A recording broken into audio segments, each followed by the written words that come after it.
Hi everyone, this is Dan from HeadMania, and today we're gonna talk about how I got into speakers. This is the second episode of the podcast series that I started. In the first episode, I discussed about how I got into the headphones.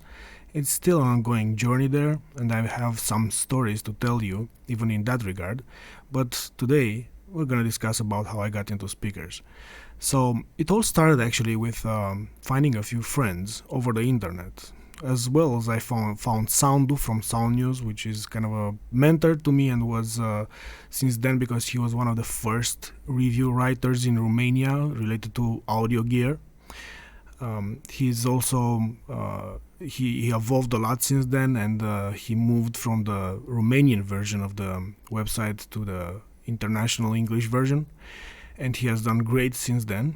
He also evolved a lot in terms of experience, and he was also a mentor since then. But I found other very interesting people throughout the way, and it was interesting because I found them over HeadFi, and both discussions like with one of my friends, with one of my two friends in audio, started with, "Hey, I noticed that you are a Romanian," and then that started from there.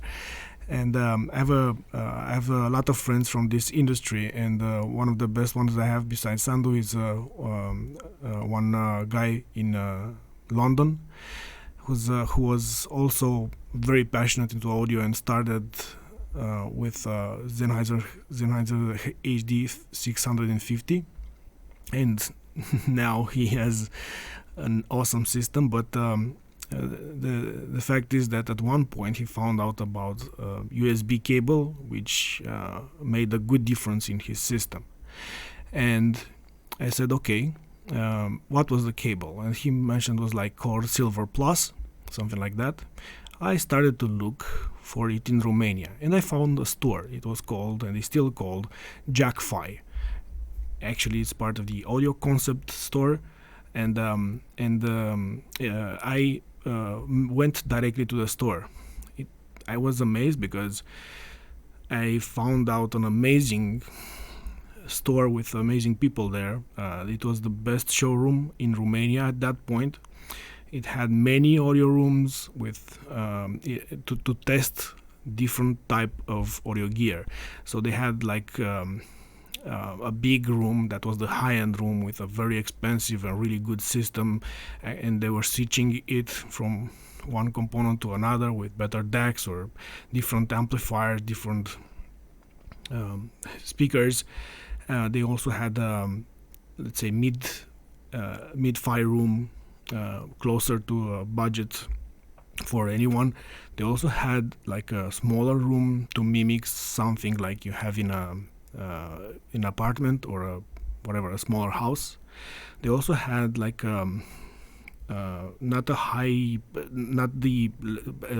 last level of high end, but something like better than mid-fi room, is like still in high end territory, but with smaller components like bookshelves and stuff like that, but still really great room. And they also had another room where you can get there. It was the owner's room, and after you get to know him, he usually showed you his system. So I met the PR guy there, and I told him, look, I want to buy this cable. And well, don't you want to see any speakers? Like, no, I just want this cable. I was like, don't you want a tea or coffee? Okay. He seemed like a great guy. And while I drank my tea, he made me visit all the rooms, and basically I heard a lot of speakers, and I was really impressed. That was how I got baited into the speakers, because I created a relationship with them, and they had events every Saturday. I did not have kids back then, so I had the time to go in the weekends, and basically I managed to listen to lots and lots of systems there.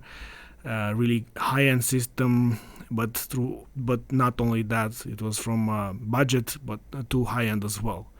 And that's basically, at one point they managed to hook me in, because they knew that I was into headphones mostly, but after a while the owner said something like, "Look, don't you want a pair of bookshelves?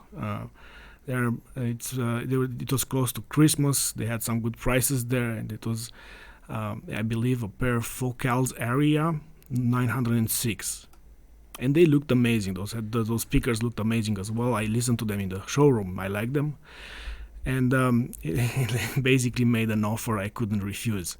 So that's how I managed to get my first speakers. I got a amplifier at that point. I think it was from Audio GD, and I was living in a 2-bedroom apartment at that point. Actually, not 1-bedroom apartment, and the system with headphones and everything was in the living room. And I lied to myself, like, look, I'm just gonna buy these speakers for some light listening to music, but also for movies. And of course, that was like the first pair of speakers that I got into, but not the last, not by a long shot. Because after a while, of course, I kept visiting the store. I saw other speakers. I wanted more, and basically I got to listen to a lot of speakers. So the area were really good for an entry-level system. Not actually, it was mid-level system directly, but I didn't have necessarily the amplifier at that point. That was a great match, but still it was really good. I enjoyed it a lot. But then they presented me some Piegas, and they said, look, take them home and see how they sound. And I was like a Piega 3.1. It was not a premium, not coax series. So I got them home. I loved them because they're even how they looked. I loved the look of massive aluminum blocks, right? Really nice finish. The tweeter was amazing. Some really good details on treble, and it was an incredible listening experience, especially from where I was coming from, right? Let's not forget the level I was on that point. I still consider them a good pair of speakers today, though. What I loved about them is that they were really tight, really controlled. They had really good details compared to the Arias, but also it created an atmosphere in movies like never heard before from my side. It was like really. I remember I was watching Marvel's Daredevil, and they have a very interesting recording in that TV series. They had the atmosphere and the city was the default noise of the city was in the background, but very well recorded. And these speakers made you feel like you were in that city, like basically outside of the living room. It was New York, right? I really enjoyed that experience. At one point, I wanted even more, and I got I got an upgrade to Piega 5.1 Premium, still Premium. It was a very good pair of speakers as well. I remember that they were kind of the same sound with the 3.1, but with a better depth and bass. It was a bigger speaker. And I remember I have another friend in audio who was trying to convince me that Focal Electra 1028 at that point was a great speaker. And I don't know why I was actually not necessarily not believing him, but didn't manage to impress me a lot, because I don't think I listened to a very good match when I listened to them the first time. But then I went to Jack-Fi, and I listened to the Electras in a better system, and I was floored away. I still enjoy Piega, but I enjoy different types of sound. If it was up to me, I would have different rooms with different speakers that I would change based on the preference in that day or in that moment to listen to. But yeah, that's not very cheap, especially now that we have kids and stuff like that. Those speakers were amazing. I loved the most thing I loved about them was the textures, the bass, the mid-range were amazing. You can feel the You can feel the texture of the instruments. You can, when the drum was hitting, you can definitely hear the body of the drums. Even in the, if it was, for example, wood, the sound was magical, and the vocals were amazing, and even the tweeter, it was not necessarily as open as with the PA guys, but it presented a really good, smooth experience, especially if you had the right matching, because the Electras have a tendency to sound a bit bright, but if you manage to get the good match, you'll unlock the magic there. And I remember listening to classical music, and the violins were absolutely stunning. And that's basically, I kept those speakers for a long while, and I was really impressed by them. I love them a lot, and I was quite happy with the fact that they sounded amazing right from the start, directly in the living room. I think I was lucky in that regard, because I think it has 20 something meters, square meters, and I didn't have any rigips or fake walls or something like that. And however the furniture was arranged there, it was actually quite helpful for the speakers. And they sounded great from the beginning. I didn't have any echoes, any reverb, any distortions. It was a really good match. And then I moved to a bigger apartment, and one thing that I wanted from the start is I wanted a room of my own, an office, or not only an office, but also the home theater or listening room, sound room, let's say. And it's quite difficult to find, let's say, more bedrooms apartment where one bedroom would be bigger or similar to the living room. So in this case, I moved my listening experience into a 15 square meters room, and a lot of rigips walls, fake walls. I think 2 of them, big ones, and 2 windows. So when I put the speakers there, I was very happy with the apartment, but when I put the speakers there and the first listening experience, I remember that I panicked because it sounded like crap. And I loved those speakers so much, and that's when I understood how lucky I was with that room, the first initial room. Whatever I tried to do with the room at that point, it was not good enough. The speakers were too big for the room. I had the distortions on the bass sections, or I think I had not only a peaks but also dips, so it was amplifying over 100 hertz or 200 hertz and eating the bass or below 100 hertz. I had a very big dip in 70 and 40, something like that. And I actually, at that point, I didn't know exactly what to do. So I went back to Jack, I discussed with them, and I said, look, let's try some Martin Logans, because these speakers are usually easier to use in smaller rooms or in difficult rooms, because they have a more directional sound. And okay, let's go with that.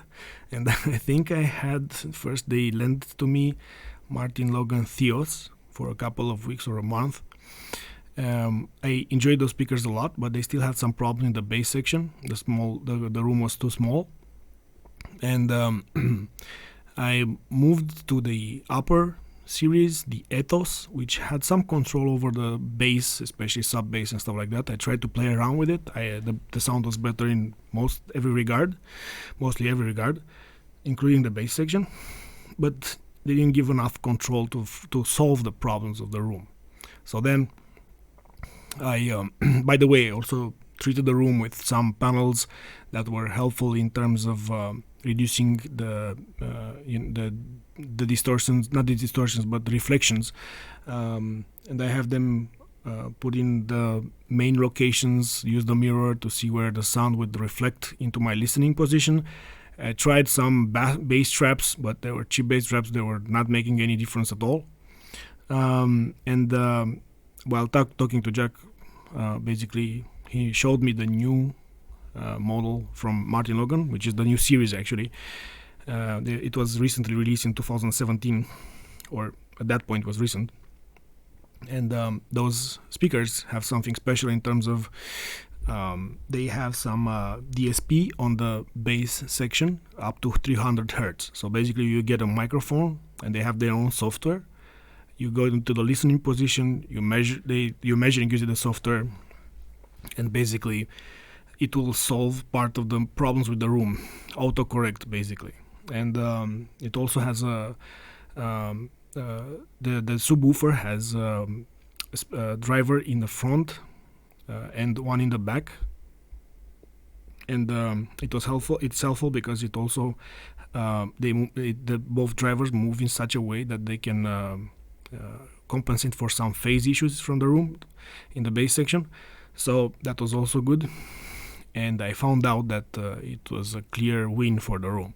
I mean, yeah, I'm still not listening to them for in terms of the 100% what they can do. I think I probably listen to them in 60% of what they're capable of, because they need more space, especially on the side. You need at least 1.5 meters from the side walls, and I have less than 70 centimeters. They're still performing great, and I mean, I don't think you can get better in a room like this. Yeah, let's just say that my next upgrade, speakers would not be to change the speakers, would be to get a bigger room or house, basically. And these are the speakers that I actually own today as well. I love them, and the good fact is that, and by the way, you can find the review on my website, HeadMania.org. They're called Martin Logan ESL 11A Impressions, and they are impressive. They are amazing from most points of view. I mean, they have a level of transparency that is really hard to achieve. Of clarity, there is really good speed, especially from 300 hertz and beyond on the electrostatic panel, and even the measurements show that they have a really low distortion on all the frequency range, especially after 300 hertz, and it's something really hard to achieve with speakers. Actually, most of the speakers that I listen to after them, while sounding different and giving other things to the sound, they're sounding impressive from different perspective, or like more details or a little more incisiveness. They still sound, let's say, smaller and not as transparent. It's very hard to reach this level of transparency. And I'm not saying that I don't enjoy others, because I still do. And I would definitely want to have more experiences in this regard, but this is kind of hitting most of the things that I want, especially in this room. So this basically is the speakers that I still own today. I still love them, but I have used them less and less in the last few years, because kids, whenever I want to listen, I have some free time, they're either sleeping or they want me to play with them and stuff like that. The time is much less than before. And I remember that at one point when I got these speakers, I actually made a pause in listening to headphones. I only had one headphone left. I think it was at that point 650. I sold everything else. I sold my ODZ, the H180, 800, and everything that I owned at that point, even the headphone amplifier. And for a while, I only used the speakers, and it was a very joyful experience. And I remember that after having the first kid, I started getting back into headphones gradually, right? It is a very interesting discussion out there. There are a lot of people saying that, look, you cannot compare the experience from the speakers to the headphones. And to some degree, that's correct. It's very hard to get the experience of the speakers within headphones. The level of imaging, the level of realism you get into speakers, it's hard to achieve in headphones. However, it's a different experience, and I enjoyed them both. The fact is that Headphones, for example, give you bring you closer to the music, to the detail. It's basically helps with immersive yourself into the listening experience, but from a different angle. It's not something that I would pick against the other. I think they're complementary and they can do a great job at that. And I think that when I got back into headphones, I got back into headphones gradually, and I started to look into, at that point, value, to find some really good headphones that are not very expensive. I was kind of angry a bit of the industry because they chose another path at that point. They went to very big and very expensive prices. They're still in that category, but inflation also helps with that, let's say. But I try to see if I can find headphones that are really good for the price. And I started with a few headphones like Audiophile CD2 Classic, which was a great choice if you like that type of sound in terms of dark sound. But I also found the quads, the Quad Era 1 and the Brainwaves Alara, which is kind of the big same headphone, which at that point was a planner that brought a lot of detail and dynamics into the mix. There were not a lot of headphones managing to be so energetic as those headphones. And at one point I got back into, I actually bought Focal Clears, which also a very good price for what they offer. And since then I got back into headphones like crazy, because I now own the Meze Elite, which are still one of my favorites. I own now I actually own the ZMF Caldera, which is I love these headphones. And I also have the Meze Lyric. I also have the HE1000 SE. So basically I can play around and test against different types of headphones when I do reviews, or when I simply want another type of listening experience, because they do offer different sound. And I would like for myself to pick one type and, like, let's say, go to that with that type only of sound, and basically be like a maximalist in that regard. No, this is my sound, this is the only headphone that I like. Nah. Unfortunately for my wallet, I do enjoy different types of sound, and I accepted that about myself. That's no problem there. So basically I appreciate different types of sound and different type of achievements in terms of what a new producer or new headphone brings to the table. So yeah, that's a problem sometimes, especially from the wallet perspective. But definitely it is a journey, and I still enjoy this hobby a lot. Now, in terms of speakers versus headphones, it's something interesting. I mean, after hearing the problems that I have with the room, and I did a lot of measurements here as well, I don't know exactly what I can do here to improve it even further. I'm not an expert from that perspective, but talking with one-on-one point, so it's like, look, we'll just destroy this wall, create another new one with bricks, and maybe the sound will improve. Like, look, I would love to do that, but it's not as easy when you live in a house with 2 kids, and I just left it at that. So. So basically what I want to say is that headphones make your life easier sometimes, and it's really important, especially when you have small kids, or when you don't want to invest a lot in the room or time into this, because it's not as simple to make the sound shine in a speaker system. The room basically becomes part of the system, and if that sucks, it will be very hard to solve, even from a financial perspective, but also from a time-consuming perspective, especially if you don't have a lot of experts in the area. And even if you do, it's sometimes it's like you cannot fix for example, size of the room. And if you want to fix that size, you just have to buy a bigger apartment. And you know the prices today, and especially with the new interest rates. So I really think that these two are complementary and both can bring you joy. Now, when I went to the München audio show, you have seen that I have been a bit absent on the website for a while, but it re-sparked my passion for, not for listening, because I was still listening to music and playing with stuff, but for sharing my experiences.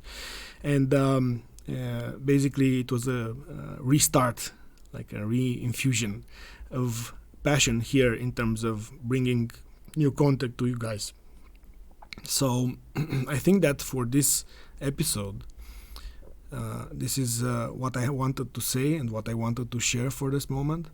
And definitely I will try to do more, especially if this kind of content is appreciated. So thank you for listening to this.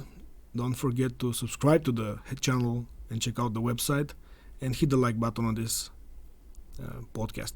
So thank you everyone and have a great one.